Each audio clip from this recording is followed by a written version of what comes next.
d'être nombreux finalement pour cette conférence, enfin ce webinaire et cet échange, je l'espère, sur un sujet qui nous concerne tous et qui nous concerne tous intimement et dont on n'a pas tellement l'habitude de parler. Donc, merci d'être là voilà, pour aborder ce sujet pionnier. Il nous a semblé que c'était important de le traiter dans le cadre d'un cycle d'intervention autour de la transition écologique et en tant qu'intervenant sur l'aménagement de la ville. Donc, on l'a placé dans une réflexion autour de la gestion de l'eau dans la ville et de savoir qu'est-ce que c'était l'eau, qu'est-ce qu'on en faisait, est-ce que c'était un déchet ou est-ce que c'est une ressource, est-ce que cette ressource, elle est précieuse, est-ce qu'elle est fragile dans un contexte de réchauffement climatique, dans un contexte de sécheresse répétée, de stress hydrique répété dans une région qui devient de plus en plus aride. Et aussi, on s'est posé des questions sur toutes les pollutions qui étaient liées à l'activité de nettoyer l'eau souillée de nos villes et un petit peu de quelle façon on pouvait voilà, proposer des personnes qui ont des pratiques différentes, alternatives et qui permettent d'éviter tout un tas de gaspillage en fait. Donc ce soir, on a trois invités pour répondre à ces questions, qui vont nous parler des enjeux de l'eau dans la ville, mais aussi de l'utilisation des toilettes sèches vis-à-vis de la filière agricole, vis-à-vis des pollutions de l'eau, vis-à-vis des pollutions et des gaz à effet de serre émis par le traitement de ces eaux usées. Et on va parler aussi morale, et éthique, dans deux aspects. Est-ce que éthique d'utiliser l'eau potable pour nettoyer nos excréments? Est-ce qu'on a le droit moralement de faire ça? Et puis, de façon pratico-pratique, comment on gère une nouvelle filière d'excréments humains dans les villes et avec quelles personnes on travaille pour faire ça et comment on les traite? Donc, il y a beaucoup de choses. Je ne sais pas si on arrivera à répondre à toutes ces questions. En tout cas, j'espère qu'on va les aborder tous ensemble. Donc, on va commencer avec une présentation un peu générale avec Okapi. Donc, Okapi, c'est une association de recherche-action. Donc, ça veut dire organisation des cycles carbone, azote, phosphore dans le territoire. Donc, on commence avec Marine Legrand, qui nous fait l'honneur d'être avec nous pour démarrer ce webinaire, qui est anthropologue chargée d'animation et de recherche pour le réseau. Ses recherches portent sur l'écologisation des pratiques d'aménagement du territoire en contexte post-industriel. Au sein du réseau Okapi, elle travaille plus particulièrement sur l'émergence des nouveaux modes de gestion des excréments humains en France et le renouvellement des savoirs et des imaginaires relatifs à l'insertion des existences humaines dans le cycle biogéochimique. Donc, on est sur une vraie expertise et puis on va démarrer avec votre présentation. Ensuite, on enchaînera avec deux habitants de l'auberge, un habitat participatif à Dole de Bretagne, qui est pour partie habitat participatif et pour partie habitat collectif social, et qui, je pense, est le pionnier dans l'habitat collectif à avoir installé un réseau de toilettes sèches et qui pourra nous apporter des réponses sur comment ils sont arrivés à lever toute une série de verrous et puis à mettre en place ces pratiques aujourd'hui. Et on finira par un fournisseur de solutions qui est Ecosec avec Benjamin Clouet, qui est aussi membre du réseau Okapi, qui est un animateur du réseau Enjoué et qui nous présentera tout un tas de projets qui ont été mis en œuvre dans l'espace public en particulier pour compléter un petit peu l'approche habitat collectif, bien que Ecosec soit aussi intervenu dans le cadre de l'habitat collectif. Donc voilà, on a essayé d'avoir un panel assez large et puis je donne la parole à Marine Legrand pour commencer ce webinaire.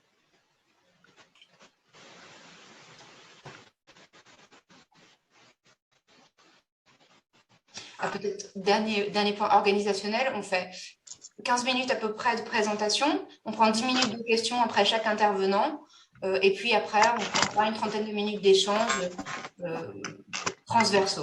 Voilà. Donc, je vous laisse la parole pour une quinzaine de minutes. Est-ce que vous voyez mon écran? Ouais, super. Et oui. bien, Bonjour à toutes et à tous, bonsoir et merci de m'accueillir pour ce jeudi du SACA. Je voulais simplement pour commencer faire une petite précision. Donc Okapi, c'est un programme de recherche donc, qui est dans un laboratoire à l'école des Ponts. Donc ce laboratoire est membre du écologique, au même titre qu'Ecosec, qui est également membre du réseau de l'assainissement écologique. Donc c'est cette association qui nous réunit avec Ecosec. Donc nous, voilà, on est un programme de recherche dont je vais présenter les enjeux en quelques diapositives. Donc, notre objet de travail, c'est voilà, quelque chose qui est en lien avec la gestion de l'eau dans la ville, que je vais aborder de manière un petit peu indirecte, puisque je vais me concentrer dans cette présentation sur la question effectivement, de la séparation à la source des eaux usées domestiques, donc les eaux ménagères et ce qu'on appelle les eaux vannes, donc ce qui sort des toilettes, mais en m'intéressant plus particulièrement à du coup, ce qui se passe quand on sort des eaux du coup, qui transitent dans nos habitats, quand on en sort nos excrétas, qui sont une des sources majeures de souillure de ces eaux, pour faire le lien avec l'introduction. Et donc, pour commencer, je vais m'intéresser à l'articulation très forte qu'il y a, même si ça peut paraître contre-intuitif quand on va la prolonger, entre l'assainissement, donc la gestion des eaux usées, et la fertilisation agricole. Pour montrer qu'aujourd'hui, ce sont deux facettes d'un même problème. Un problème qui commence avec une perturbation massive du cycle de l'azote, qui est donc un des grands cycles planétaires. L'azote, c'est un constituant majeur des êtres vivants. C'est ce qu'on trouve en particulier dans les protéines. Donc l'azote, les plantes en ont besoin pour pousser. Et donc au début du XXe siècle, on a eu une révolution majeure qui est la capacité à produire ce qu'on appelle donc les engrais de synthèse, l'ammonitrate, en extrayant de l'azote inerte de l'air pour aller l'injecter sous forme réactive dans notre environnement.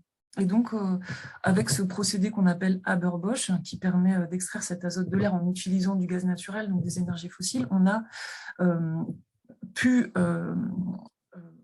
industrialiser l'agriculture, mais ce faisant, on a perturbé très largement notre cycle de l'azote. Un autre cycle qu'on a perturbé très largement, c'est celui du phosphore, quand on a découvert qu'on pouvait, quand on a eu les moyens techniques d'aller extraire du phosphore fossile dans les mines. Donc, on a augmenté très fortement, comme on le voit ici dans le graphique, le phosphore en production. Donc, l'azote et le phosphore sont deux éléments critiques pour la croissance des végétaux et donc pour tout ce qui est après voilà, la production agricole et donc l'alimentation humaine. Donc, c'est sur cette base-là que, du coup, aujourd'hui, on se retrouve avec un cycle urbain de l'eau qui est fortement perturbé. Alors, ce n'est pas la seule raison. Mais disons que voilà, l'apport massif d'azote et de phosphore dans le cycle de l'eau a généré ce qu'on appelle les pollutions nutrimentielles qui se traduisent aujourd'hui par les marées vertes. Je montrerai un petit peu plus dans les détails. Donc il y a un autre problème qui s'ajoute à ça, dans lequel ça vient s'inscrire, c'est que ce qu'on appelle le petit cycle de l'eau ou cycle de l'eau urbaine, en fait, c'est pas du tout un cycle, c'est en quelque sorte une ligne droite avec d'un côté l'eau potable, au milieu donc tout un tas d'usages, et notamment le fait d'aller aux toilettes. Et puis à la sortie, donc des eaux usées, des eaux pluviales qui sont gérées historiquement ensemble, aujourd'hui un peu plus séparément, et tout ça donc retourne au milieu récepteur après avoir été traité, avoir été de manière imparfaite, puisque les stations d'épuration qui existent aujourd'hui, depuis quelques dizaines d'années, eh bien, elles ne traitent pas parfaitement toutes ces eaux-là, et en particulier, elles ne traitent pas complètement l'azote et le phosphore, c'est-à-dire qu'elles ne le retirent pas entièrement des eaux. Donc, quand on charge le milieu aquatique avec cet azote et ce phosphore, eh bien, on a des plantes aquatiques qui poussent, puisque c'est bien avec ces éléments-là qu'on fait pousser des plantes, des algues, et donc c'est ça qui vient aller asphyxier les milieux maritimes littoraux. C'est ce qui vient aussi rendre un certain nombre de captages d'eau potable non potable, puisque donc, quand on a une certaine dose de nitrate dans l'eau, on ne peut plus boire cette eau. On a en fait tout un cycle qui, allant plus loin, est très consommateur de ressources fossiles et qui est extractiviste, c'est-à-dire qui repose donc sur l'extraction de toutes ces ressources, donc des ressources qui sont non durables par définition et qui consomment énormément d'énergie. En plus de cette question des pollutions aquatiques, on a également une pollution atmosphérique tout le long du parcours donc, de la production des engrais jusqu'au milieu aquatique. Et donc, entre les deux, on a la production agricole, et puis notre consommation humaine, et puis le traitement de nos eaux usées. Tout ça, voilà, ça forme un continuum, ce qu'on appelle le système alimentation-excrétion. Donc, c'est vraiment le concept de base de notre travail de recherche. Et donc, on a donc une pollution aux particules fines, puisque l'ammoniac qu'on retrouve dans les airs quand on va aller épandre des engrais azotés, voilà, va participer donc, à la production de ces particules fines. Donc c'est ça qui fait le smog, notamment, qu'on a à Paris l'hiver.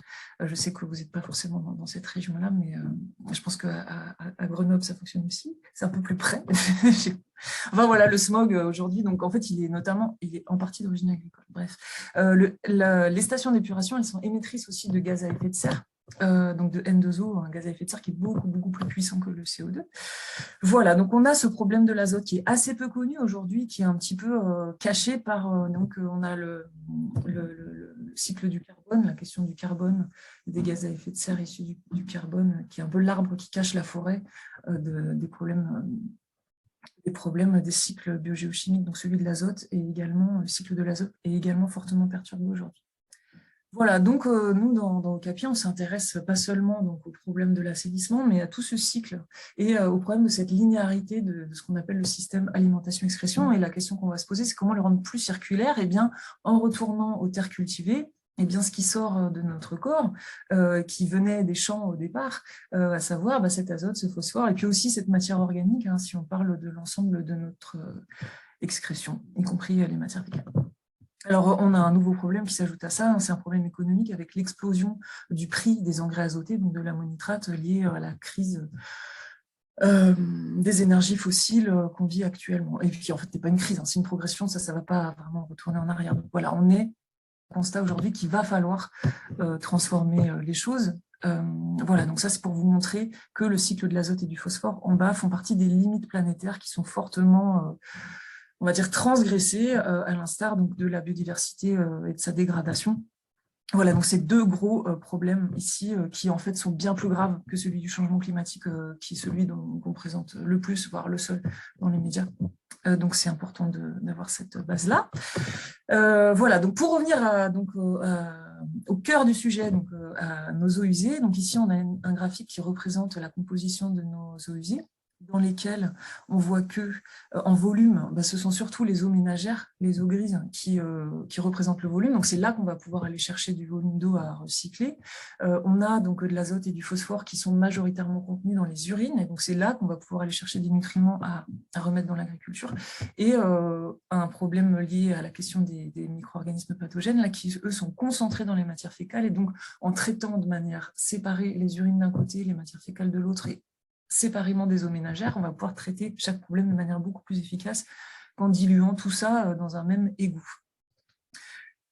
Alors, je vais assez peu parler du compostage des matières fécales ici, mais je crois qu'il en sera question peut-être de manière plus détaillée par la suite, pour dire simplement ici que le compostage, c'est une voie de traitement hein, sur le plan de l'hygiénisation des matières fécales et qui permet de produire du compost qui, du coup, derrière, permet de nourrir les sols de manière efficace à condition que tout cela soit bien mené. Du côté de l'urine, on peut voilà, produire différents types de fertilisants à partir de l'urine selon différentes techniques que je ne détaillerai pas aujourd'hui, mais je vous inviterai à consulter un certain nombre de documents qui rentrent très synthétiques, qui rentrent dans ces détails-là pour aller plus loin si vous le désirez. Donc, l'idée à chaque fois, en recyclant ces matières-là, c'est de gérer correctement les questions sanitaires et d'aller produire des ressources pour l'agriculture. Donc, c'est toujours sur ces deux pieds qu'on danse, quoi. Et puis, de les extraire de l'eau et de consommer moins d'eau, évidemment, mais c'était la base. Voilà, donc ce qui nous amène, donc tous ces constats nous amènent à l'idée d'une gestion séparée des flux, comme on parle de gestion différenciée des espaces verts finalement, avec les excrétas qui vont être valorisés en agriculture, les eaux ménagères qui vont être valorisées sous forme d'eau, mais aussi de chaleur, et les eaux de pluie qui vont vivre leur vie de leur côté.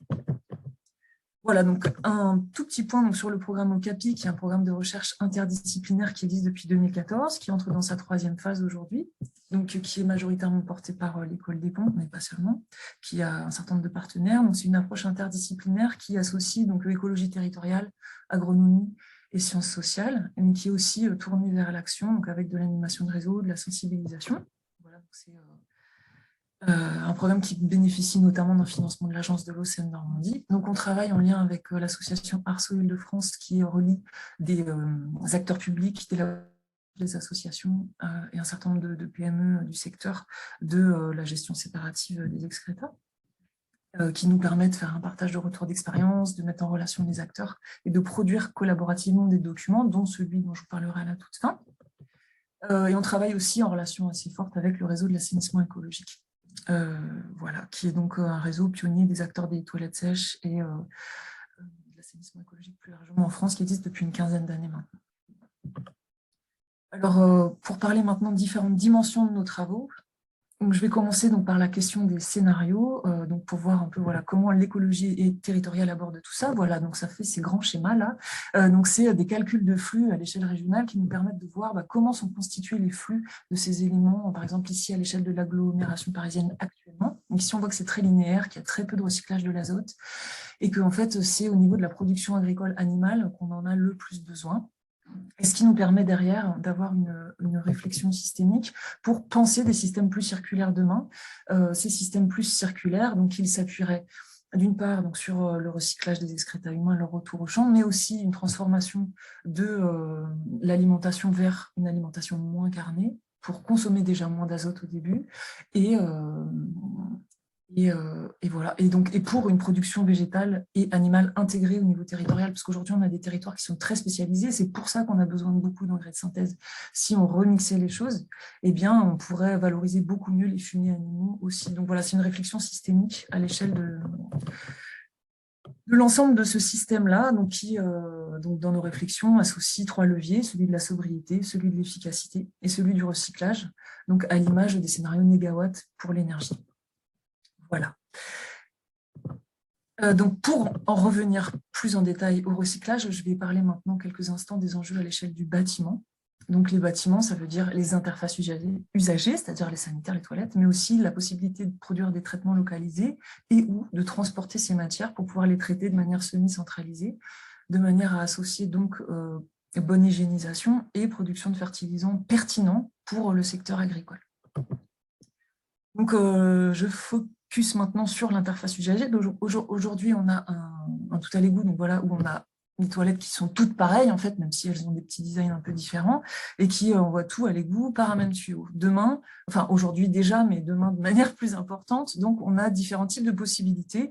Séparer les trois flux, séparer seulement les fesses, séparer seulement les urines, en fonction des contraintes des bâtiments, des configurations territoriales disponibles. Et voilà, il existe un certain nombre de types d'interfaces usagées. Pour information, le RAE a produit une classification assez précise de ces différents types d'interfaces pour ce qui est des toilettes sèches séparatives. Il existe aussi des toilettes à eau séparatives donc, et des urinoirs secs qui permettent de coller, dans tous les cas, urine et fesses séparément. Voilà, ce serait long d'entrer dans les détails de chaque type de techno, mais c'est pour vous dire qu'il en existe une grande diversité et donc c'est intéressant de s'y plonger en fonction, voilà, à nouveau des contraintes des projets sur lesquels on est placé. Ça suppose aussi, en particulier la collecte de l'urine, un certain nombre de points de vigilance au niveau de la conception et de l'exploitation des bâtiments. Donc, on a produit un document qui regroupe un certain nombre de règles générales de plomberie et de gestion des réseaux, mais aussi d'information et d'éducation, enfin, de communication auprès des usagers et des gestionnaires et des personnels d'entretien. Donc ça, c'est un point de vigilance, vraiment, c'est de considérer les acteurs qui vont être amenés à exploiter et à utiliser les bâtiments équipés de ces nouveaux dispositifs, puisque ça suppose des usages différents, mais ça suppose aussi des techniques d'entretien différentes, puisqu'on n'a plus l'eau qui va faire ce travail-là, on ne va plus travailler avec de l'eau de Javel, donc c'est d'autres techniques d'entretien, d'autres produits d'entretien, enfin c'est rien de complètement sorcier, mais voilà, ça s'apprend, ça se transforme, donc au niveau professionnel et au niveau domestique, il y a des choses à transformer. Et pour terminer, donc, je voulais évoquer les différentes configurations territoriales dans lesquelles ces projets émergent aujourd'hui très rapidement. Donc, au départ, c'est pas en France que ça a commencé. En Europe, c'est plutôt en Europe du Nord et puis en Suisse, en Allemagne également, où on a des éco-villages qui se sont construits. Alors, c'est jamais passé à l'échelle. La Suède n'est pas entièrement équipée de toilettes sèches séparatives aujourd'hui. On le suppose pour des raisons politiques et donc pas assez d'investissement dans la recherche et l'expérimentation. En France, c'est d'abord des initiatives citoyennes en milieu rural et petit à petit qui s'introduisent en milieu urbain. Ici, par exemple, à droite, avec la Fumainerie, qui est un réseau citoyen à Bordeaux, qui a installé donc un réseau de toilettes sèches séparatives avec collecte à domicile et donc installation d'un traitement semi-centralisé. C'est une expérimentation, hein, mais voilà, qui montre qu'il y a des choses qu'on peut faire déjà en ville. L'autre terrain d'expérimentation privilégié, c'est l'urbanisme transitoire, puisque là, on a des chantiers sur lesquels les usagers peuvent intervenir, où on a beaucoup moins de contraintes que dans des projets immobiliers classiques. Donc, les chantiers collectifs, participatifs permettent d'expérimenter un certain nombre de choses. Donc, ici, c'était au Grand Voisin, donc occupation qui préfigurait l'écoquartier Saint-Vincent-de-Paul qui va sortir de terre dans quelques années. Autre contexte, l'habitat participatif, puisqu'ici aussi, ce sont les habitants qui sont à la manœuvre. Donc ça, on en parlera plus tard avec l'auberge.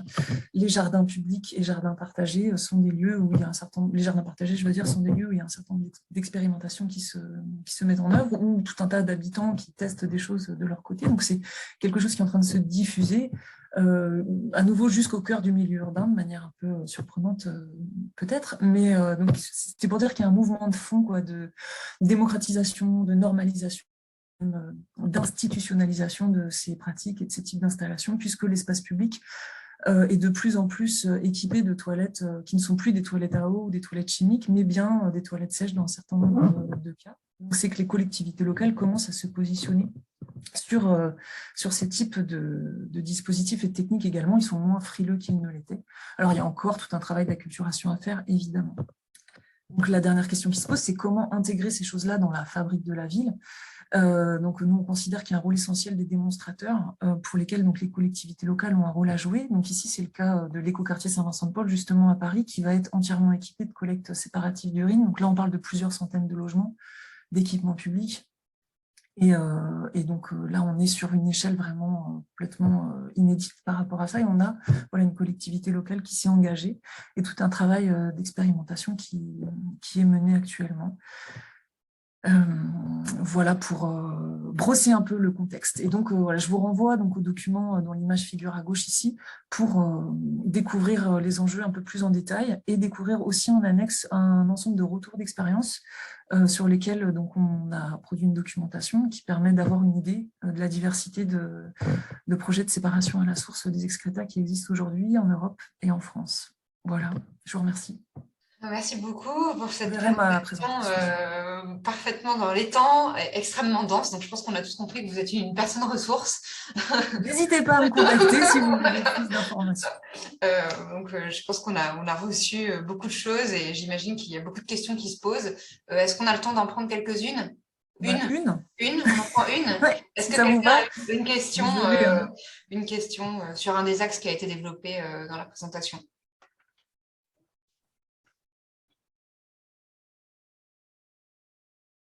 Pas de questions? Moi, j'aurais peut-être une question concernant le problème que peuvent poser les mégots de cigarettes dans les toilettes sèches dans les villes. Comment on gère ça? Quel est le problème que ça pose concrètement? Voilà. Mégots de cigarettes. Il y a beaucoup de gens qui jettent leurs mégots de cigarettes dans les toilettes. J'ai déjà vu ça et je me demandais quel problème ça posait. Est-ce que c'était Alors, oui. Je ne m'étais jamais posé la question très en détail. C'est ce qu'on appelle un indésirable, effectivement. On peut espérer que ce n'est pas quelque chose qui se multiplie de trop, mais dans les mégots de cigarettes, il y a effectivement, si c'est des cigarettes industrielles, il y a un ensemble de produits chimiques qui vont aller dégrader la qualité des composts produits. Après, j'aurais plutôt tendance à du coup aller dans le sens d'une information de l'usager. Par exemple, quand on a les urinoirs féminins que je montrais tout à l'heure, eh bien, il est recommandé de ne pas faire caca dedans. Évidemment, ça n'arrive vraiment quasiment jamais, mais disons que c'est le genre de choses qui sont, comment dire, c'est des comportements en fait sur lesquels il faut agir, donc en travaillant avec de la signalétique vraiment très, très imagée, très précise et tout ce qu'on appelle les nudges, etc. C'est à ce niveau-là qu'il faut agir.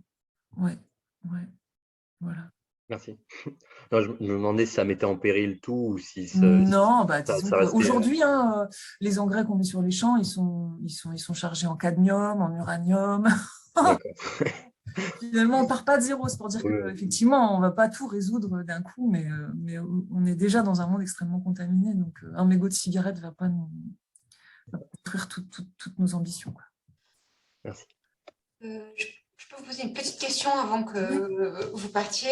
Au Ouais. niveau de la stratégie que vous avez présentée sur la région Île-de-France, c'est quelque chose, le scénario que vous avez fait, c'est quelque Ouais. chose que vous avez fait spontanément au sein c'est pas un laboratoire, mais au sein de Oui, c'est un l'association. laboratoire, bien sûr. C'est un laboratoire de recherche. C'est quelque chose que vous avez fait au niveau du laboratoire de recherche de façon spontanée ou dans le cadre d'une commande? Et est-ce qu'il y a d'autres régions sur lesquelles vous avez travaillé sur ce Ouais. type de scénario? Et est-ce qu'on peut l'imaginer pour d'autres régions comme la nôtre, par Ouais. exemple? Alors, ce travail-là, donc c'était dans la thèse de Fabien Esculier. Donc, c'est lui qui a voulu faire cette thèse, mais il a travaillé de manière assez étroite avec le SIAD, donc le syndicat d'assainissement de la région parisienne. Et donc, c'est en lien avec les enjeux de cette région, effectivement, qui est complètement saturée sur le plan de ces installations d'assainissement pour pouvoir absorber plus d'azote, alors même que, eh bien, avec le projet du Grand Paris, la population va augmenter dans les années qui viennent. Donc, il y a vraiment un enjeu territorial particulier.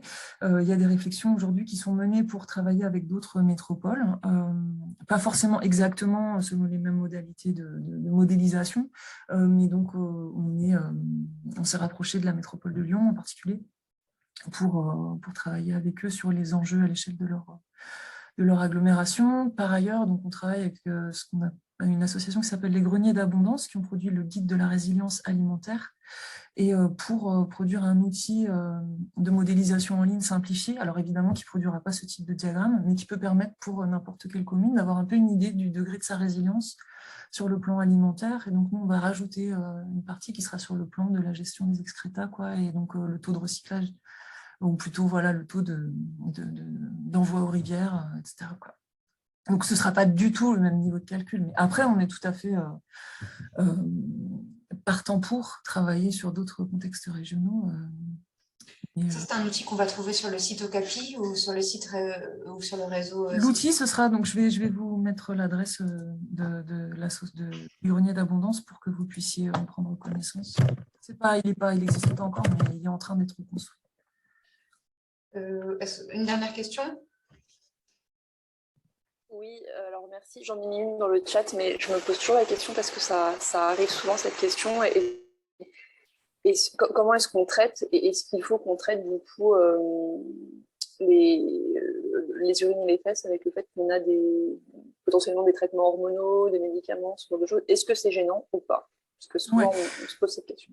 Donc oui, c'est un enjeu qui est important, celui des résidus médicamenteux. Alors, pas spécifiquement les hormones, en fait, puisque c'est des molécules qui se dégradent plutôt plus que d'autres.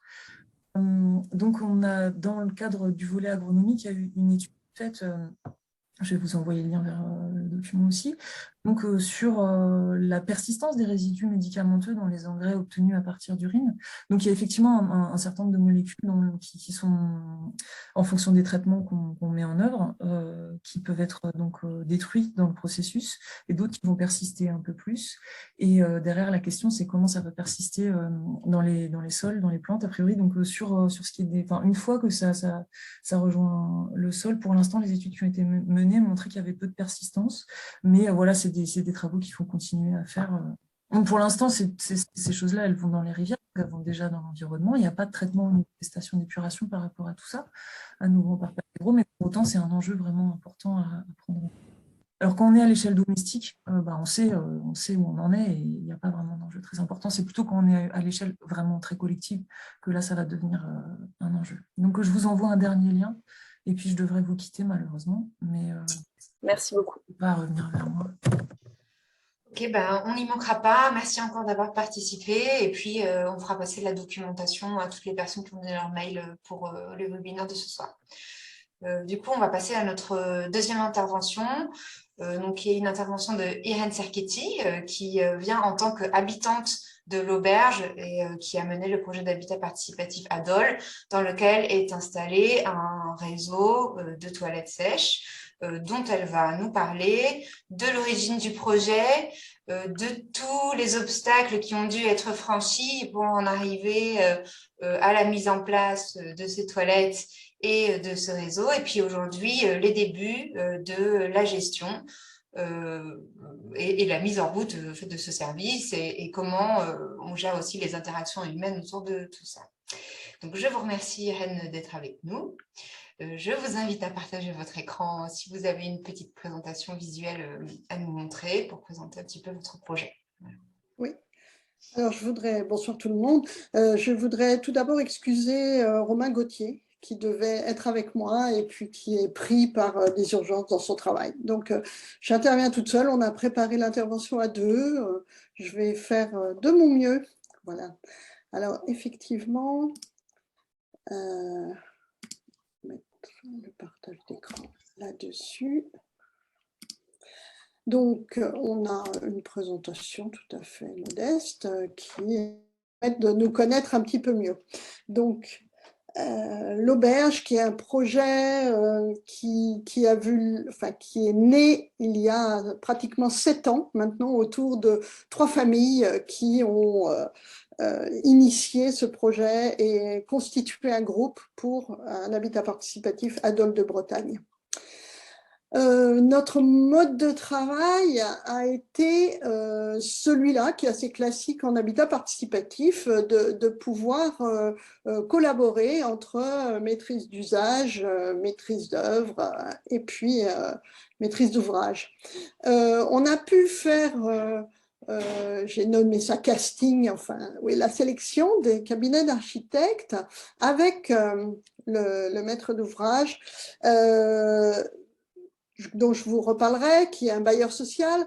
À partir d'un cahier des charges élaboré en commun, ils ont pu sélectionner 3 cabinets qui pouvaient correspondre à notre projet et un petit groupe de futurs habitants a pu dialoguer avec ces 3 cabinets pour indiquer un choix.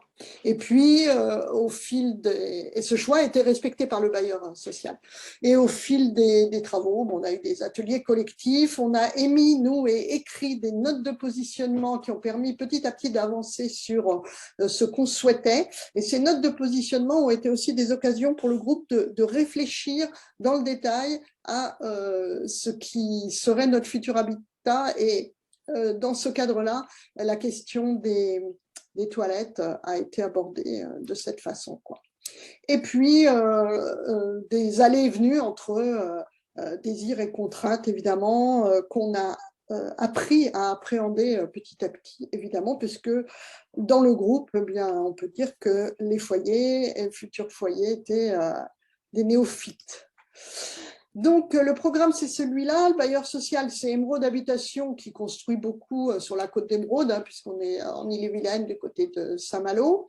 Le cabinet d'architectes Rhizome et Solécité.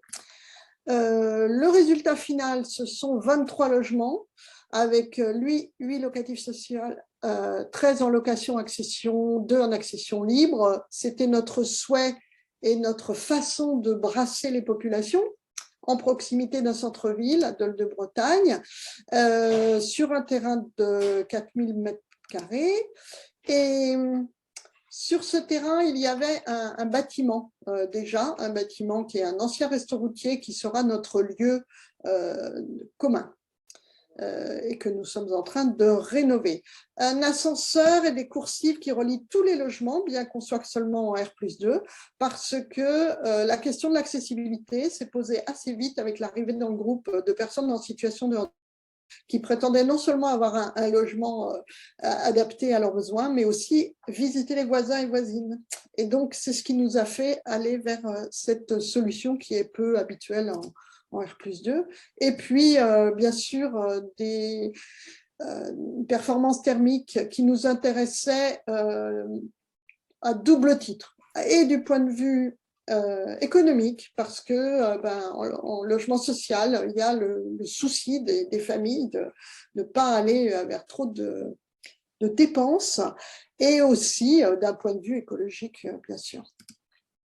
Voilà à quoi ça ressemble. Enfin, ça c'est bon, voilà, la modélisation, vous le savez, j'ai rajouté quelques photos. Donc, on aperçoit contre le bâtiment de gauche l'ascenseur, les coursives semi-couvertes. Ça, c'était une exigence des Bâtiments de France, puisqu'on est petite cité de caractère. Voilà le terrain commun derrière. Et en fait, n'apparaît qu'en très clair à gauche le bâtiment ancien resto routier qui n'était pas dans le programme immobilier, donc c'est pour ça qu'il n'apparaît pas. Mais voilà. Et devant, ce sont des préaux, ce ne sont pas des bâtiments. Voilà, donc vue du jardin, très peu de temps après l'emménagement. Alors, nos emménagements ont eu lieu en octobre, en septembre et octobre dernier. Donc, c'est tout récent. Alors, nos choix écologiques, ils ont été surtout par rapport à une architecture compacte et un habitat urbain. Les habitants le formulant en disant on veut faire le plus de choses possible à pied ou à vélo, c'est le cas dans la ville. Évidemment, l'isolation, des matériaux biosourcés et ou recyclés. Le groupe a été, par exemple, force de proposition pour faire le choix de l'isolant métis, qui est fait à partir de coton recyclé, de jeans recyclés. Pardon, je ne sais pas pourquoi je suis revenue en arrière, excusez-moi. Allez, on va y arriver. Et donc, dans le partage des espaces, une buanderie, des chambres d'amis, la récupération d'eau de pluie et l'assainissement écologique. Je vais vous en parler un peu plus, c'est quand même le sujet. Si ça a été mis là, c'est parce que tous ces choix, je vous le disais tout à l'heure, ont été discutés avec le groupe et élaborés par le groupe. Tous les gens qui ont rejoint le groupe n'étaient absolument pas des convaincus de choix écologiques durs, j'allais dire, n'étaient absolument pas des habitués de l'utilisation de toilettes sèches ou toilettes séparatives. Il a fallu beaucoup expliquer, beaucoup justifier et relier les raisons de tout cela entre elles, c'est-à-dire toujours des raisons économiques, des raisons écologiques, des raisons de praticité aussi, et disons que le groupe a pris. Et donc, c'est pour ça que ce sont les trois motivations qu'on a retenues par le groupe. Diminuer la facture d'eau, l'eau potable est très chère à Dole de Bretagne, elle avoisine les 6 € du mètre cube. Polluer moins, ça tout le monde l'entend. Et puis en fait, s'embarquer dans on est les premiers à le faire, et bien ça aussi, ça a rassemblé du monde. Et alors les conditions, c'était qu'il n'y ait pas de coûts supplémentaires, et pour l'instant, c'est vrai uniquement grâce aux subventions.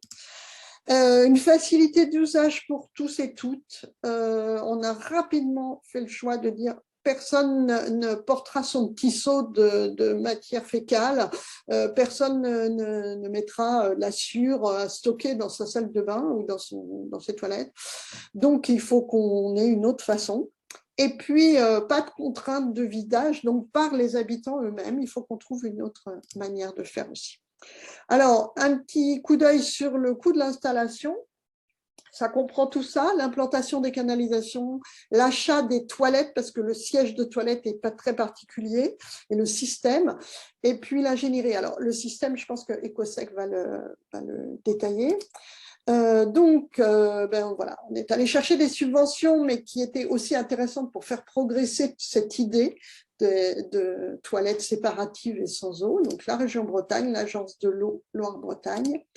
Une partie qu'on a appelée en autofinancement, c'est-à-dire que le bailleur a accepté d'intégrer dans la construction la possibilité d'installer ces toilettes sèches, parce que la livraison des logements s'est faite avec un assainissement classique et tout à l'égout, parce que c'est la loi, enfin parce que on doit faire comme ça maintenant. Et donc, l'idée, c'est que chaque foyer, on va le faire progressivement, fasse le choix d'enlever son siège de toilette et d'installer les toilettes sèches et sans eau qui auront été payées grâce aux subventions. Mais l'implantation des canalisations, voilà ce qui constitue le surcoût de 2 € du mètre carré par logement, intégré dans le prix d'achat des logements. Et puis, une alimentation de la buanderie par eau de pluie aussi, qui a été créée à ça. Voilà à quoi ressemblent nos toilettes actuellement. C'est-à-dire qu'on a des toilettes classiques reliées au tout à l'égout, mais préparer déjà l'arrivée de la ventilation pour le futur caisson, l'alimentation du tapis roulant, bon, vous le verrez avec le modèle Ecodoméo EcoSec, où il y a un petit tapis roulant commandé boutons avec une dépense négligeable. Et puis là en bas, le conduit qui va permettre de collecter toutes les urines et qui vont aller, on le voyait tout à l'heure dans un des schémas présentés par Marine, aller vers des cuves enterrées. Ça aussi, ça a été fait avec la construction. 3 cuves enterrées dans le terrain et qui devront être vidées pour utiliser les urines.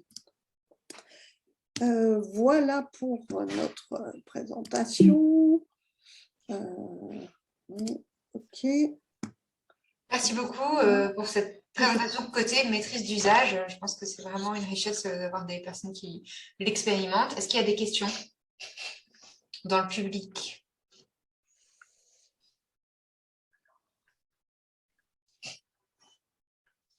J'ai un plan, enfin, si ça vous intéresse, j'ai un plan technique du terrain et de ces choses-là. Évidemment, de faire l'intervention avant que vous ayez vu le modèle des toilettes, c'est peut-être pas transparent pour tout le monde, mais je peux donner quelques explications et puis qui seront complétées. Voilà, j'ai pas vu si Fabien était, si Benjamin était là. Oui, mais on va rentrer dans le détail, on va zoomer sur le trône. Est-ce qu'aujourd'hui, vous avez amorcé cette transition vers le toilette EcoSec? Alors, les toilettes nous ont été livrées, donc ils sont stockés. Donc, comme je vous le disais, on a emménagé en octobre et certains travaux n'étaient pas terminés, soit dans les logements, soit à l'extérieur. Donc, on arrive juste à la fin de toutes les mises au point, la levée des réserves, etc. Donc, c'est maintenant qu'on va s'attaquer au fait. On va démarrer par 4 ou 5 logements dans lesquels on va installer les toilettes. Ce qui n'est pas expliqué dans le diaporama, c'est que parallèlement, on a travaillé avec une personne qui habite maintenant également un des bâtiments, un des logements, et qui est un maître composteur et qui sera la personne qui s'occupera de la collecte des matières toutes les 3, 4, 6 mois, faut qu'on teste, et du compostage.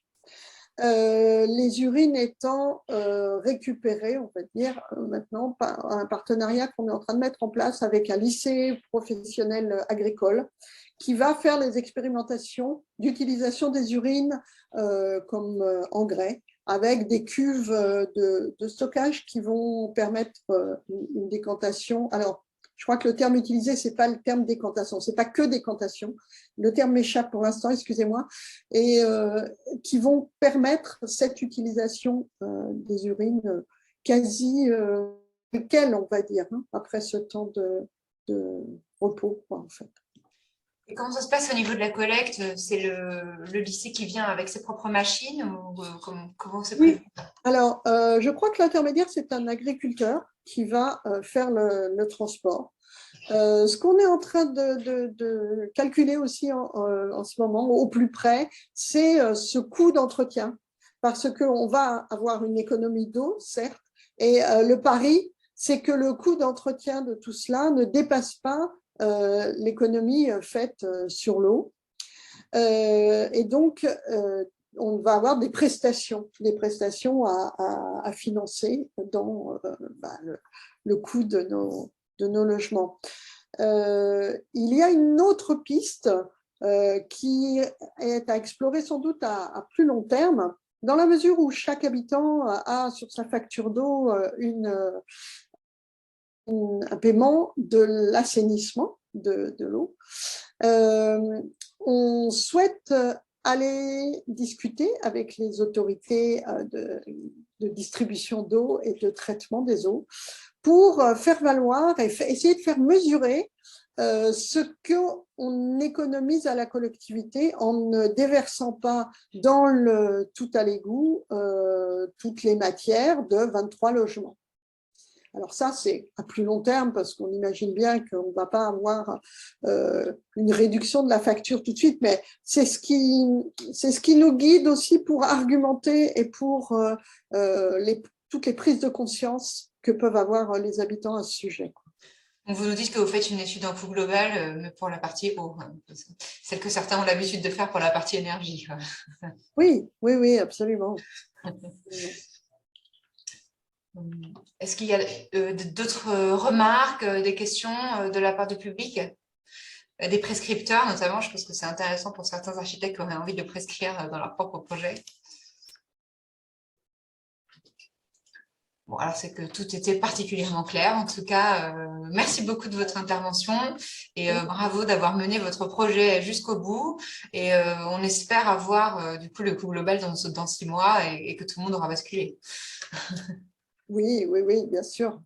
On est déjà suivi, enfin auparavant on a eu quelques articles presse, etc. Et il y a déjà des médias qui souhaitent suivre l'évolution de tout cela, voilà, presque au jour le jour, quoi. Bon, ben, merci beaucoup pour cette générosité et puis de nous faire partager tout ça. Je vous en prie. Alors, on passe à notre dernier intervenant, et non des moindres, qui est donc le fournisseur de solutions, on va dire ça globalement, Ecosec, avec Benjamin Clouet, qui donc est une société au spectre assez large, du design du sanitaire à celui de l'implantation de toilettes dans l'espace public, mais aussi dans l'habitat collectif. Et puis, vous faites aussi partie de groupes de recherche dont on a parlé tout au début de l'intervention, donc du réseau assainissement, dont le nom m'échappe maintenant. Écologique. Écologique, voilà, c'est ça. Et pas directement d'Ocapi, mais en tout cas qui est en lien avec eux. Et puis, vous allez nous présenter pour compléter cette intervention donc l'objet, donc de quoi on parle concrètement, comment ça fonctionne. Et puis, pour montrer que cette application peut être un petit peu partout, plutôt des projets dans l'espace public, hein, bien que vous en installez aussi dans les logements, comme on l'a compris, et peut-être demain dans les bureaux, peut-être demain dans les hôtels aussi. Je tiens à dire aussi que votre site internet est une mine d'informations et il y a tout un tas de vidéos extrêmement bien faites et pédagogiques à aller regarder sur la façon dont ça fonctionne. Je recommande à tout le monde qui s'intéresse au sujet voilà, d'aller sur votre site. Il y a plein de choses à voir, très facile d'accès. La parole est à vous, merci. Merci. Alors, je suis désolé, j'ai un souci. Est-ce que vous pourriez par hasard mettre la présentation? Je viens de vous l'envoyer soit par mail, soit voilà. Alors, bonjour à toutes et à tous. Je peux démarrer. Donc, je m'appelle Benjamin Clouet, je suis cofondateur et gérant d'Ecosec, qui est une SCOP qui a ouvert maintenant il y a 7 ans. Et avec le constat de départ qu'il y avait des toilettes sèches dans les sites isolés et dans les festivals. Et donc, on s'est dit, moi, je venais de ce milieu-là, mais plutôt à l'export, sur des questions d'hygiène, plutôt, d'apport d'assainissement de population qui n'avait pas de toilettes. Et donc, on s'est dit, est-ce qu'on n'amènerait pas ça dans le milieu urbain? Et donc, on a décidé de travailler là-dessus depuis notre création. Alors là, ça présente un peu, voilà, on est une petite PME, on est 10 employés, on fait 600 000 € de chiffre d'affaires à peu près.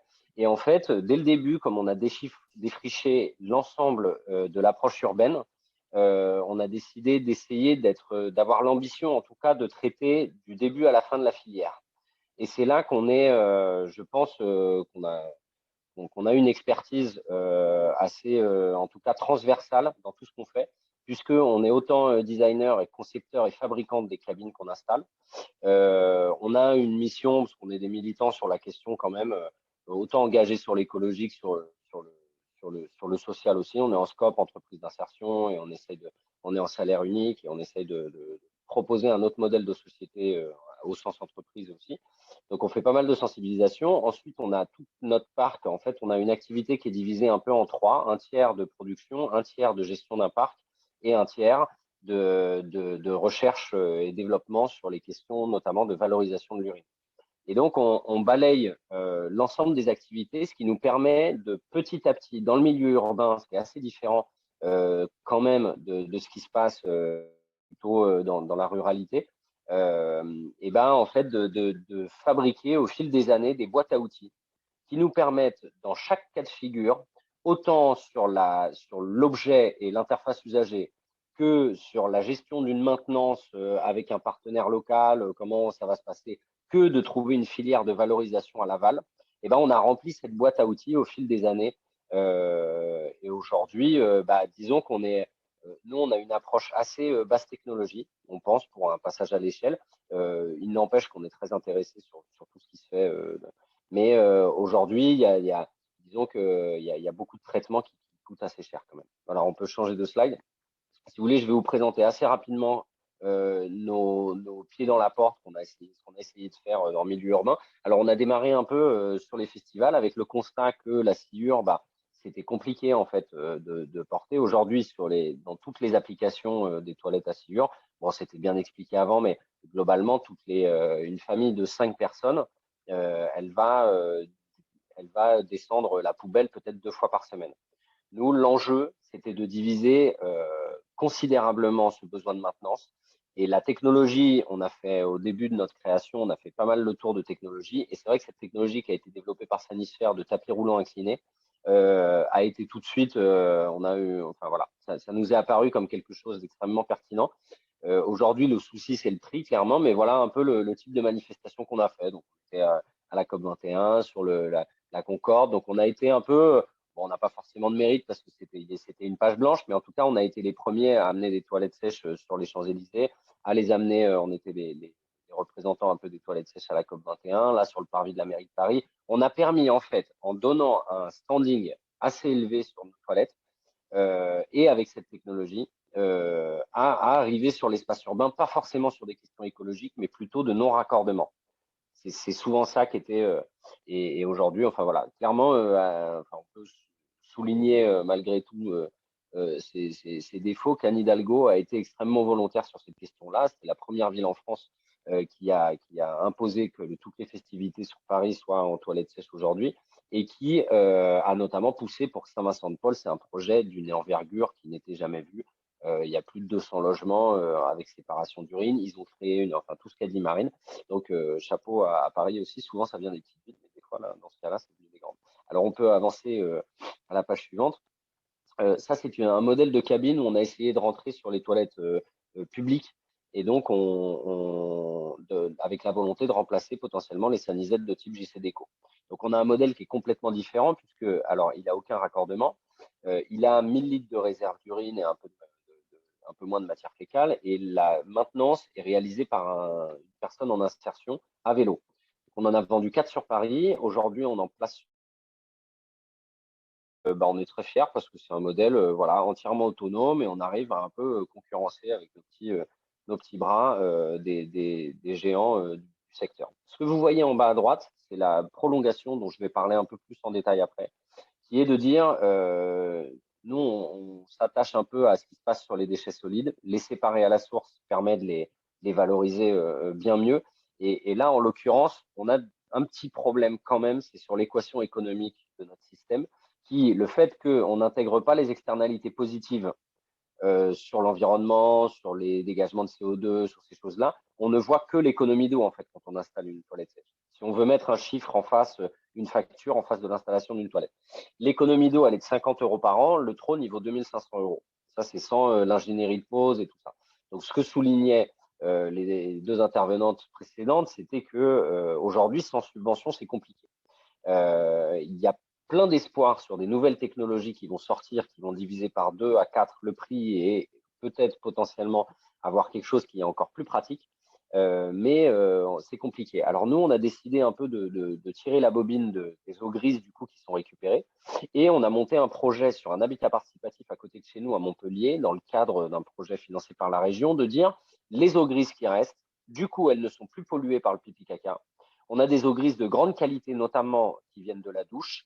C'est en moyenne 70 litres par personne par jour d'une eau qui est très peu polluée. Enfin, il y a un peu c'est vraiment, on a des résultats avec les filtres à sable, les filtres à UV, donc des technologies qui sont quand même assez basses et c'est pas des membranes ou des choses où il faut mettre en pression et compagnie. On a des qualités d'eau qui sont très abordables et donc on fait des murs végétaux irrigués aux eaux grises et avec un peu d'urine pour les fertiliser. Et on met des capteurs de température dans tous les sens. Ce module végétal que vous voyez, quand il y a eu un pic de 41 degrés à Montpellier, on avait 30 degrés à l'intérieur. On a réussi à baisser de 11 degrés. On pense que c'est fait avec des déchets, des eaux et des urines qui ne partiront pas en station d'épuration. Là, ce que vous voyez en bas à droite, c'est une forme de station d'épuration. C'est-à-dire que la qualité de l'eau en bas du mur est encore plus… Nous, enfin, vous êtes dans une région extrêmement sèche aussi. Si vous voulez, il faut mettre ça en perspective avec les volontés de végétalisation massive des villes, les îlots de fraîcheur urbains.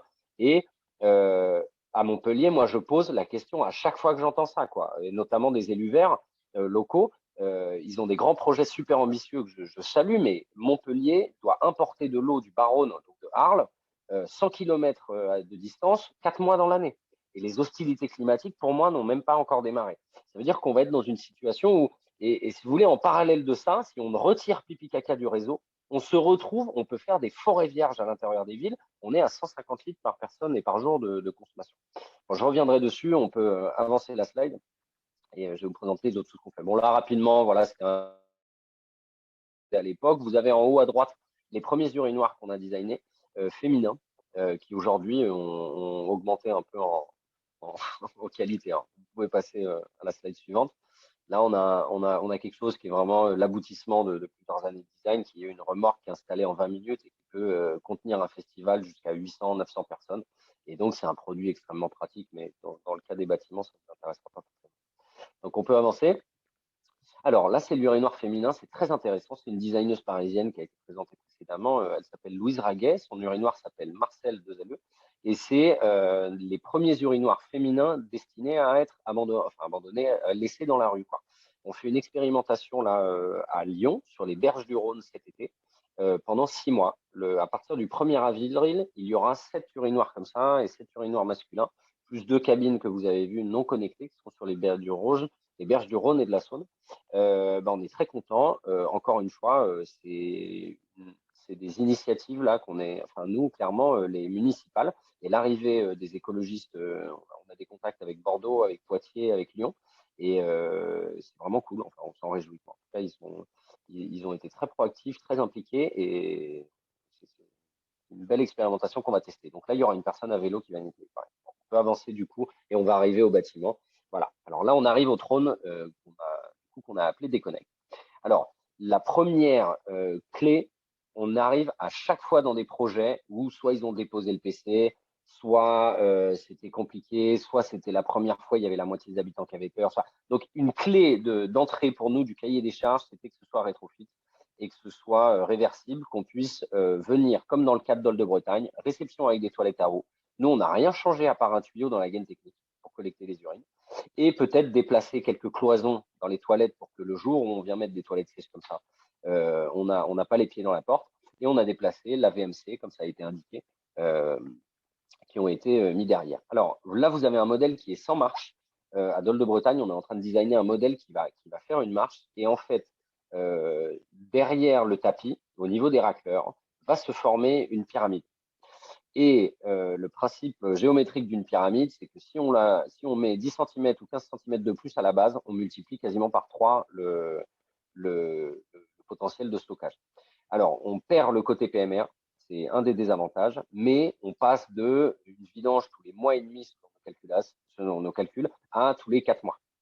Et là, on commence à avoir un produit qui a une contrainte claire, qui est qu'un agent de maintenance va venir une fois tous les 4 mois dans votre salle de bain récupérer ce qu'il a récupéré. Donc, on est avec des bacs inox, avec des joints hermétiques, des clapets. Donc, ça veut dire que l'opération est quand même relativement propre et rapide, quoi. Il y a un changement de bac, c'est pas un sac qui se crève au milieu de la salle de bain. Enfin, et si vous voulez, donc, pour vous redonner le chiffre de la sciure, avec la sciure, on est sur 2 vidanges par semaine pour une famille de 5. Là, on est à une vidange tous les 4 mois.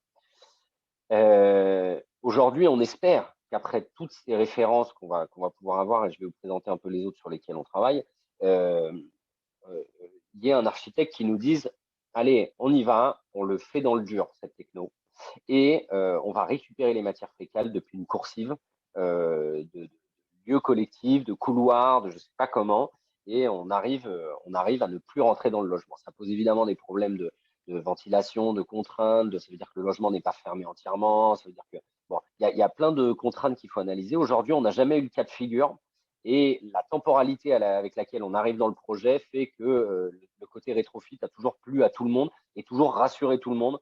Alors, quand on arrive, en général, pour vraiment que le projet se passe, jusqu'à maintenant, hein, il a fallu arriver et que nous-mêmes, nous montions le dossier de sub, allions à l'agence de l'eau, la région et ceux dont on accompagne. On gagne le projet à la place des prescripteurs qui ont monté ça. Et du coup, la condition d'entrée dans tout le logement, c'est que ça leur coûte rien et que ce soit réversible. Sans ces deux conditions, mais très bien en fait, hein, on les accomplit sans aucun problème. Mais sans ces deux conditions, de dire que les gens auraient été bouillants d'y aller, ça, bon, en tout cas, ça s'est jamais fait de notre côté. Du coup, alors vous voyez en bas à droite, on a plusieurs systèmes qu'on a développés. Il y en a un qui est avec une plaque avec des aimants. Là, celui-là, c'est un système coulissant. On a essayé de le faire au mieux. C'est du trespass. On essaie de travailler avec des qualités. Enfin, on essaye en fait d'arriver à trouver un bon équilibre visuel entre c'est l'avenir, c'est pas un retour à la bougie, et on travaille avec des matériaux écolos et on essaye que ce soit bon. Là-dessus, clairement, la commande numérique et le fait d'utiliser des matériaux type Trespass un peu contrecarre cette image-là. Et du coup, il y a moins de plaintes. Et la lumière, le néon à l'intérieur, bon, c'est le pompon qu'on fait sur tous les festivals. Et ça, c'est vrai que, bon, et il change de couleur le néon, donc c'est assez rigolo. Bon. Nous, ce qu'on espère, c'est que les gens, quand ils invitent des invités ou des amis, c'est la première chose qu'ils leur fassent visiter, quoi. Ils leur disent, tu vas voir, c'est Star Wars, notre toilette. Bon. Donc, on fait ces petites choses-là. On a créé des écrans LED qui, à chaque impulsion de la chasse, nous mettent la quantité d'eau qu'on a économisée. Bon, d'autres gadgets comme ça sur lesquels on n'est pas fan, encore une fois, on est plutôt sur les basses technologies, mais bon, ça fait le boulot de changer l'image. Alors, on peut changer de slide. On arrive à la fin de votre temps. Ouais. Ok, donc on a le trône là qui est démonté. Vous avez la ventilation de la VMC qui est derrière, les urines qui partent en bas et le bac qui est récupérable derrière. C'est le modèle avec une marche. On peut passer encore. Passer très rapidement, mais c'est les différentes. Voilà, là c'est les bâches. Dans le cas de Dol de Bretagne, il y avait une nappe phréatique, donc on l'a enterrée, on l'a lestée. Dans d'autres cas, on peut mettre une bâche souple qui prend l'équivalent d'une place de parking pour. Là, il y avait 20 logements, donc ça fait 5 mètres cubes tous les 6 mois à peu près d'urine collectée. Ce qui dépend si c'est retraité qui urinent tout le temps là. On peut avancer. Là, on est sur toutes les prescriptions techniques, mais encore une fois, ça, soit pendant les questions, soit téléchargé sur notre site Déconnect. Vous avez une notice technique qui fait 8 pages et dont vous aurez 99%, je pense, des questions dont vous vous posez sur les pentes, les tailles de tuyaux, les comment le vidange, à quel endroit on met des vannes, quel est le type de bâche et tout ça. Donc, on peut avancer aussi. Nous, clairement, donc c'est l'habitat participatif qui est notre cheval de Troie là-dessus. Nous avons un peu d'espoir, c'est dans les 5-10 années à venir, peut-être avant, on espère que ce soit en dur. Et le truc aujourd'hui, c'est qu'il faut trouver une équation économique ou un trône moins cher. En fait, ça, sinon on aura du mal à passer à l'échelle. Bien qu'aujourd'hui, on ait plutôt des réponses favorables de toutes les agences de l'eau qui financent ces choses-là. On peut avancer aussi. Voilà, ça c'était le cycle, vous l'avez déjà vu tout à l'heure par Marine, on peut le passer. Et c'est rapidement tous les types de valorisation qu'on a fait. Donc nous, on remonte ça fait quand même pas mal d'années qu'on travaille sur ces sujets-là. Ici, c'était des bacs hors sol où vous voyez à droite un paquet d'épinards fertilisés à l'urine et à gauche sans urine. Voilà l'impact de l'urine comme engrais. Et ça, c'était nos premières recherches. Alors vous pouvez avancer. On a les suivantes. Là, on est assez fiers parce que c'était la première fois en France que ça se faisait en parallèle d'Ocapi qui le faisait sur du blé. Nous, pendant les 3 dernières années, on a fertilisé des vignes. Donc, ça fait partie, voilà, il y a des vignes dans le sud. Donc, on est là-dessus sur une filière qui a très bien marché avec des résultats très favorables qui ont montré que on avait exactement la même qualité de raisin et de vin et de quantitatif autant que qualitative avec des engrais organiques du commerce ou chimiques et des engrais à base d'urine. Donc, c'est la cuvée, je dirais, pisser sur vos vignes. Vous pouvez avancer. Dans les autres filières très intéressantes qui n'ont pas été citées, c'est Toupi qui fait du développement de bactéries à l'intérieur de l'urine. Alors eux, ils ont réussi l'exploit. C'est une start-up qui a levé 12 millions d'euros là récemment et ils vont avoir une autorisation de mise sur le marché très prochaine. Ça peut potentiellement être une licorne française qui a réussi à multiplier par 100 le prix de l'urine plutôt que d'utiliser les nutriments qui sont à l'intérieur de l'urine. elle l'utilise comme substrat pour développer des bactéries qui vont rendre biodisponible ou le phosphore du sol ou alors choper l'azote de l'air pour le rendre disponible pour les plantes. C'est quelque chose qui vaut 80 € sur le marché et leur process de production leur coûte 30 centimes. C'est vraiment une boîte qui pourrait révolutionner complètement l'appel d'air parce que ce serait la première fois qu'avec le produit final qui est l'urine, ils arrivent à financer la collecte et potentiellement l'infrastructure. C'est-à-dire que c'est tellement juteux la production et la vente de leur produit final qu'ils arrivent à dire nous-mêmes, on va financer les toilettes qui vont permettre de récupérer l'urine et on va financer le transport. Ce qui ne s'était jamais vu, ça a toujours été un truc à perte.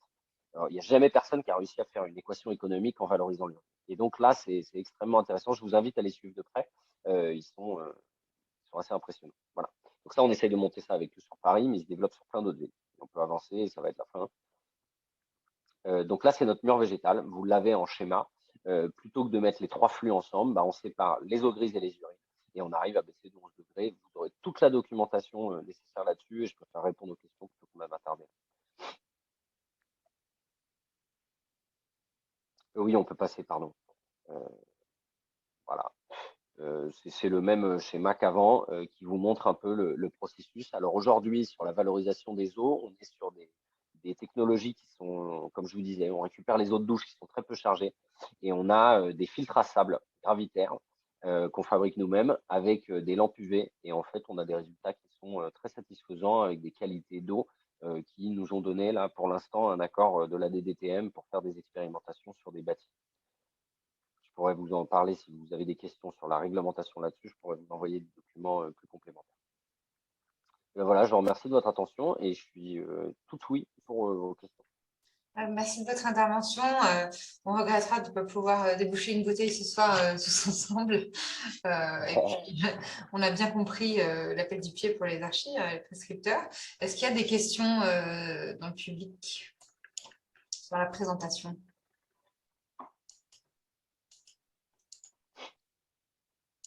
Alors, ça, c'est juste le graphique juste en dessous. Vous allez voilà, c'est la courbe rouge, c'est ce qu'on a gagné avec les 11 degrés. C'est-à-dire qu'en fait, il ne faut pas seulement raisonner en température instantanée, c'est la quantité d'énergie qu'on aurait dû mobiliser pour rester sous la barre des 28 degrés. Donc, on a divisé par 6 le besoin de climatisation pour rester sous la barre des 28 degrés. C'est ce que veut dire ce schéma. Et là, du coup, on espère avoir une équation économique. Si en plus on rajoute la brique du puzzle Toupie, qui elle nous rémunère pour l'urine qu'elle collecte, qu'en plus, au lieu de payer, quand on paye 100 € de facture d'eau, comme il était dit, il y a 50 € qui est sur l'assainissement, si on arrive à retirer ces 50 € d'assainissement et qu'on rajoute, et en fait, on pense que c'est une file d'économie comme ça, qui couplée au fait que le trône d'un trône d'une nouvelle technologie à séparation et sec va permettre va être réduit, et ben on espère arriver à une équation économique qui puisse s'abstenir de subventions dans un futur proche. Il y a une petite question dans le chat. Est-ce que vous intervenez aussi sur les logements particuliers? Oui, alors moins, puisque dans les logements particuliers, en général, les gens, on les met en contact directement avec la société Ecodoméo. Et Emmanuel Morin, il s'appelle, il est à Marseille, il est juste à côté de chez vous. Et en fait, disons qu'on n'a pas de plus-value, puisqu'il envoie déjà son trône avec. Alors nous, on peut fabriquer la cage en bois. On peut, alors dans le cas de Dole, si je peux rebondir là-dessus, sur la façon dont on travaille, nous, on est extrêmement. On ne pose pas de brevet, toute notre techno est en Creative Commons. Tous les gens qui veulent venir nous voir, on leur fait le tour de l'atelier, on leur montre ce qu'on fait, on leur donne nos plans. On est dans une stratégie bon, alors il y a un côté militant, mais il y a surtout un côté, au final, qui nous rapporte énormément, c'est qu'on a un réseau très grand d'acteurs qui fait qu'on peut intervenir n'importe où en France aujourd'hui. Il y aura quelqu'un qui pourra potentiellement faire les vidanges. Il y aura un laboratoire d'une ville à côté qu'on pourra contacter par X réseau qui pourra s'intégrer au projet et qui fera aussi monter la sauce de l'expérimentation, le fait qu'il y ait un labo, là un lycée agricole qui reprend les urines et tout. C'est le genre de choses qui en fait permet d'aller chercher des financements, agence de l'eau, ADEME, région et compagnie. Et donc, cette attitude-là nous a placés comme des interlocuteurs aussi des points focaux quoi, sur ces technos-là, en tout cas du concret qu'on fait. Et donc voilà, on le fait pour tout le monde, mais dans le cadre d'Ol-de-Bretagne, c'est là où je voulais venir et je m'excuse de m'être perdu. Dans le cadre d'Ol-de-Bretagne, ils ont trouvé un lycée professionnel qui ont une commande numérique. Et donc, on a élaboré les plans ensemble. Et pour la production du caisson, ils nous ont dit, écoutez, c'est plus logique qu'on fasse intervenir des étudiants juste à côté. Et donc, on a partagé les plans. Donc, ça peut tout à fait se passer comme ça. Si demain, vous voulez les plans et les faire vous-même, on vous les envoie. Si vous pensez, c'est bien de passer par Ecosec parce qu'ils ont le côté réglementaire, leur réseau, le truc, ils vont nous faciliter. Vous nous appelez, mais on est là que si on a une plus-value, quoi. Sinon, pour les individuels, en général, ça passe directement par Ecosec. On a d'autres questions qui viennent dans le chat. Est-ce que vous pensez que que faire des économies d'échelle sur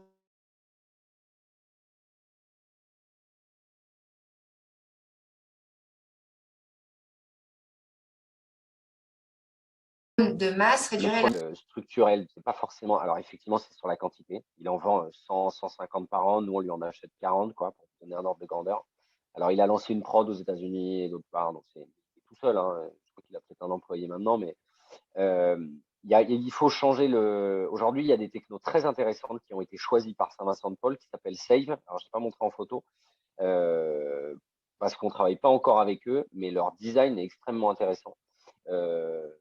Ça permet de récupérer l'urine d'un côté, mais ça reste des toilettes à eau. Et eux, ils vont évoluer le truc avec un piège à urine très bien fait et une toilette à eau avec un clapet. Bon, cette techno-là, potentiellement, va faire passer de 2500 € à 500 € le trône. Et il y a évidemment une économie d'échelle, mais alors nous, on est des défricheurs, donc je ne sais pas à quel moment elle aura. Ça fait 10 ans, 10 ans que moi je suis dans le milieu. Il y avait quelques toilettes sèches dans les festivals il y a 10 ans, mais tout peut aller très vite. Là, on a le premier restaurant, j'en ai pas parlé parce que c'est très récent, il s'est ouvert la semaine dernière. On a un restaurant à la Villette qui est en plein milieu de la Villette, qui est sur les Folies, là, c'est des bâtiments rouges qui sont au bord du canal. Et là, on a 8 toilettes sur un restaurant qui fait 450 couverts. C'est le premier français et en plein Paris, du coup. Et là, on récupère les urines avec les gandousiers qui sont pompés et qui sont valorisés en périphérie parisienne. Moi, j'ai bon espoir que toutes ces références-là, le fait que plus personne ne puisse dire que c'est pas possible. Oui. Alors, on a un gros désavantage. Je ne sais pas s'il y a des invités de l'agence de l'eau, faut que je me méfie.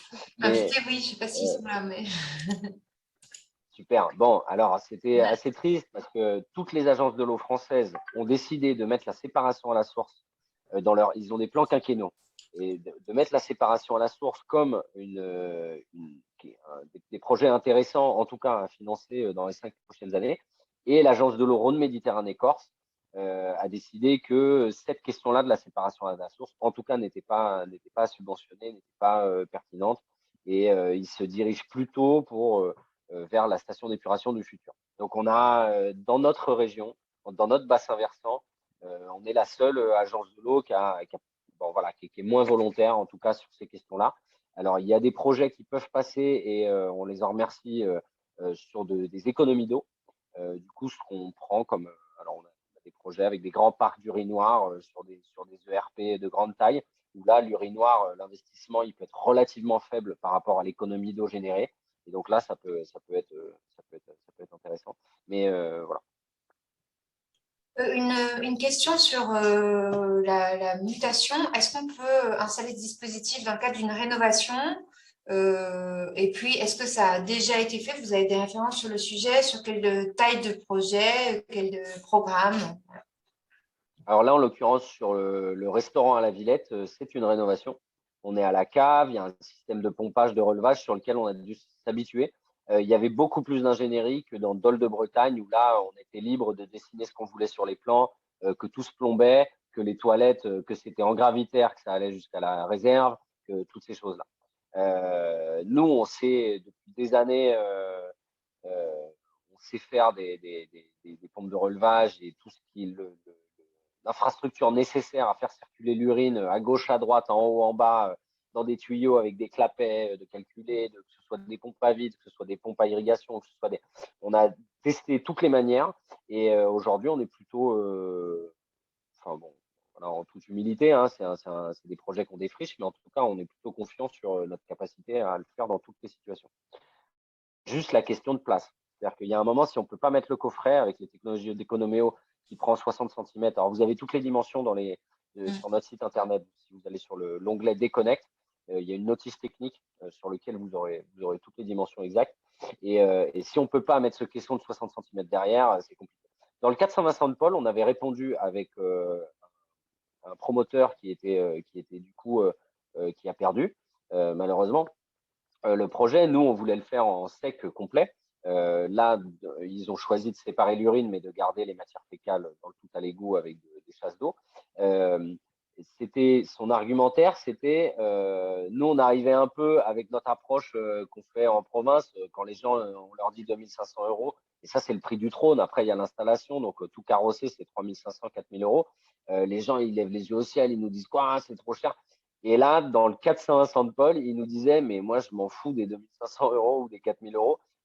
Mon mètre carré à Saint-Vincent de Paul, il vaut 14 000 € à Paris. Donc, c'est le mètre carré qui m'embête, c'est pas le prix du trône. Et donc, voilà, quand on dit de réduire le prix du trône, c'est peut-être aussi d'aller au début dans des quartiers. Et si ça devient, en fait, on est dans le récit, on est dans une période de récit. Là, il faut avoir des références, il faut avoir des.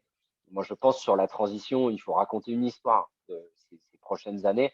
Et le passage à l'échelle se fera, les industriels s'y mettront et tout ça. Mais pour l'instant, il faut arriver à trouver que les toilettes sèches, c'est cool, il n'y a pas trop de maintenance, ça rend tout le monde heureux de plus tirer la chasse. Il y a des lumières partout, c'est le futur. Enfin, faut raconter quelque chose sur les toilettes sèches, je pense. Ça, on sait faire dans toutes les situations. Oui. Votre pari est réussi en tout cas. Et puis, merci de nous avoir montré que ça marche et que ça marche depuis longtemps et puis que le succès est grandissant. Qu'on ne fait pas que dans de l'habitat individuel ou dans des festivals et on a développé d'autres modèles que les toilettes à la sûre, qu'en fait, on a tout un panel de solutions techniques sur l'objet et puis sur le réseau et qu'il y a pas mal de facilité en fait. Et surtout qu'on a des personnes qui sont capables de nous accompagner du point de vue de l'ingénierie, dont vous faites partie. Avec une grande disponibilité d'ailleurs et aussi une grande générosité, je tiens à le souligner. Est-ce qu'il y a peut-être une question pour conclure? Alors, s'il n'y a pas de questions, je vous remercie vraiment tous les intervenants et tous les participants de ce sujet vraiment passionnant. Et puis, je vais peut-être laisser la parole à notre présidente qui n'a pas pu nous présenter l'actualité du syndicat au début. Et puis, qui pourrait peut-être nous présenter maintenant. Et puis, on reste disponible pour les syndiqués et les personnes présentes ce soir. Si vous voulez approfondir la discussion, ce sera avec plaisir. Voilà. Sophie? Oui, merci. Bonsoir Emmanuel, bonsoir à tous. Effectivement, les présentations étaient très complémentaires et brillantes et effectivement avec un fil continu passionnant sur ce sujet inédit. Hein. Effectivement, Manuel, tu t'es attelé à traiter ce sujet qui est assez comment dire, difficile à mener parce que pour trouver les bons interlocuteurs, ça a été compliqué et c'est un défi que tu as relevé avec brio et je suis contente là d'avoir fait toutes ces rencontres et d'avoir pu les partager avec vous. Donc les jeudis, n'hésitez pas à revenir à d'autres jeudis, il y en a un tous les mois. Je crois que vous l'aurez compris, le fil conducteur, c'est la rénovation énergétique et la transition énergétique et de fournir les outils à tous les acteurs du projet, architectes, bureaux d'études, usagers, maîtrise d'ouvrage, voilà, pour qu'on soit tous au fait des bonnes pratiques pour demain. Effectivement, comme disait Emmanuel, je vous fais part rapidement de l'actualité du SACA. C'est surtout là pour les prochains événements qui pourraient vous intéresser, qui sont un peu dans cette fibre-là. Nous accueillons des formations Envirobat BDM dans les locaux du SACA, donc à Nice. C'est assez que les formations, cette activité-là, pas loin de chez nous, hein, ça nous évite effectivement de faire un peu de déplacement. La prochaine session, c'est le 10 mars sur les toitures terrasses végétalisées. Une formation d'une journée, une formation intensive. Donc, n'hésitez pas à vous manifester si cette formation vous intéresse.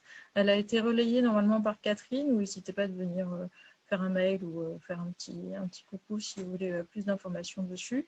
Il faut 15 jours à peu près avant la formation, de façon à ce qu'elle puisse être maintenue. Ensuite, Pardon. Et ensuite, il y a une formation sur les matériaux biosourcés, 26-27 avril, et une 4e formation sur construire en terre le 20 mai. Voilà, donc n'hésitez pas, pareil, en parallèle des jeudis du SACA, à vous tenir informé de ces formations riches et complémentaires. Voilà, bon, merci beaucoup à tous. Je vais faire tout simple, tout rapide. Et puis, en espérant qu'un prochain jeudi, on soit en présentiel pour, comme disait Emmanuel, se retrouver autour d'un verre.